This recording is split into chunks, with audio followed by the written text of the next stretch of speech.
Alright, bertemu lagi dengan saya Antonio Gunawan dan gimana kabar kalian semua? Semoga selalu baik-baik aja ya. Di video kali ini kita akan bahas Logitech G29 Driving Force, sebuah alat kemudi yang bisa kita gunakan buat main game yang bergenre menyetir, kayak misalnya Forza Horizon dan Euro Truck Simulator 2. American Truck Simulator juga bisa sih. Dulu sebelum saya pakai alat ini, saya kalau main game yang tadi saya sebutin, itu pakainya kalau nggak gamepad, ya saya pakainya itu keyboard. Dan jujur, rasanya emang nggak seluas pakai setir-setiran sih. Kalau kita ngerem, tahu-tahu remnya itu bisa mendadak. Kalau belok, tahu-tahu beloknya bisa langsung patah. Atau enggak, kita nggak bisa atur seberapa tekanan dari semuanya itu. Pokoknya nggak realistis lah nyetirnya. Nah, sampai akhirnya saya nyobain Logitech G29 Driving Force, alat kemudi yang paling laris dibeli sih ketimbang Logitech G923. Bahkan bisa jadi alternatif juga dari merek Trustmaster. Meskipun ukuran setirnya ini nggak sebesar setir pada umumnya, katakanlah sebesar ukuran setir Toyota Calya, alat ini udah bisa kasih pengalaman main game nyetir yang realistis loh. Untuk tes game pertama, saya di sini mainnya game Euro Truck Simulator 2. Game simulasi yang kerjanya itu cuma nyetir truk sambil bawa kargo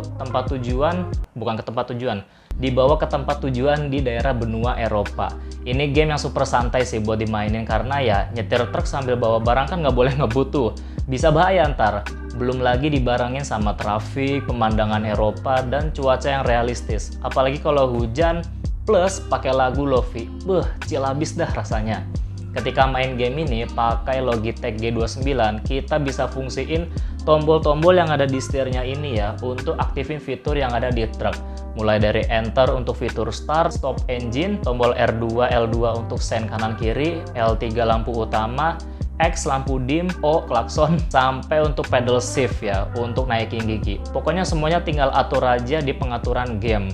Lanjut di tes game kedua, di sini saya main game Forza Horizon ya, walaupun masih Forza Horizon 4. Ini salah satu game yang dari dulu pengen banget saya mainin setelah ETS 2. Karena game ini nuansanya juga realistis, mulai dari pemandangan sampai ke mobilnya yang keren-keren. Meskipun memang untuk interaksinya nggak sebanyak ETS 2, tapi dengan Logitech G29 udah bisa naikin pengalaman main game ini secara realistis. Main Forza Horizon pakai setir, khususnya di Logitech G29, kita sebagai pengemudi dituntut harus super steady buat kendaliin setirnya ya, karena game ini tuh notabene-nya adalah game balapan yang perlu untuk kendali penuh. Forza Horizon dan ETS 2 punya feedback yang sama ya. Misalnya kalau kita keluar jalur aspal dan jalan di atas permukaan yang gak rata, maka setir kita bakalan bergetar. Kalau setelah baik belok patah atau setengah, setirnya bakal narik ke posisi 0 derajat alias ke posisi semula. Ini salah satu penerapan dari power steering di mobil. Belok kanan kiri juga terasa nyaman dikendalikan tangan berkat adanya kulit yang melapisi setir berbahan aluminium ini. Cara pemasangan steering wheel Logitech G29 ini cukup dijepit aja ya di meja dengan jepitan putar. Pastikan jepitannya ini udah kenceng ya, supaya kalau kita lagi belokin setir, itu nggak gampang goyang atau ketarik. Untungnya bahan jepitannya ini udah solid ya buat nahan bobot setir di 2 kiloan. Disebutin kalau bahannya ini sih terbuat dari nilon kaca. Sedangkan housingnya sendiri dari baja putih, bahan buat bikin pisau gitu. Oh ya, Logitech G29 Driving Force ini tentu juga udah sepaket dengan pedalnya ya, yang terbuat dari stainless steel.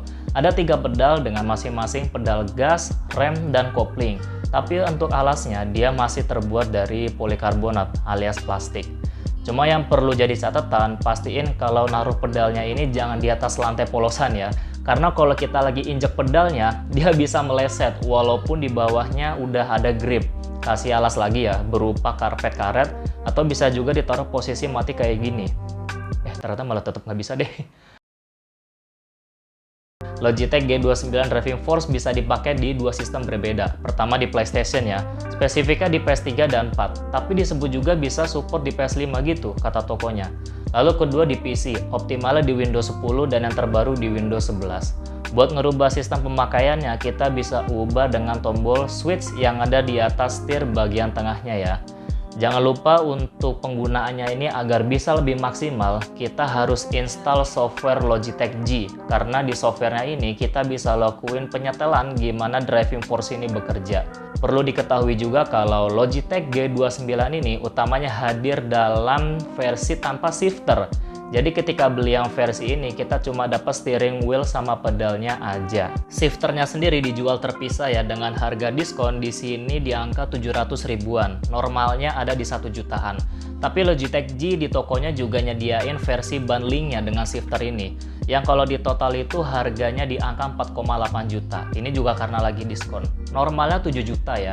Jadi kalau misalnya kalian gemar main game simulasi atau nyetir dan pengen dapetin pengalaman realistisnya, maka Logitech G29 adalah pilihan yang oke, karena ini driving force yang paling umum untuk dibeli sih. Lebih mantap lagi kalau misalnya kalian ada budget super lebih, kalian bisa nambahin simulator cockpit buat peletakan driving force. Pengalaman menyetir bakal lebih amazing sih. Jadi sekian dulu buat review Logitech G29 Driving Force. Terima kasih buat kalian semua yang udah nonton, dan kita akan ketemu lagi di video selanjutnya. Tony Gunawan signing out, peace and have a nice day.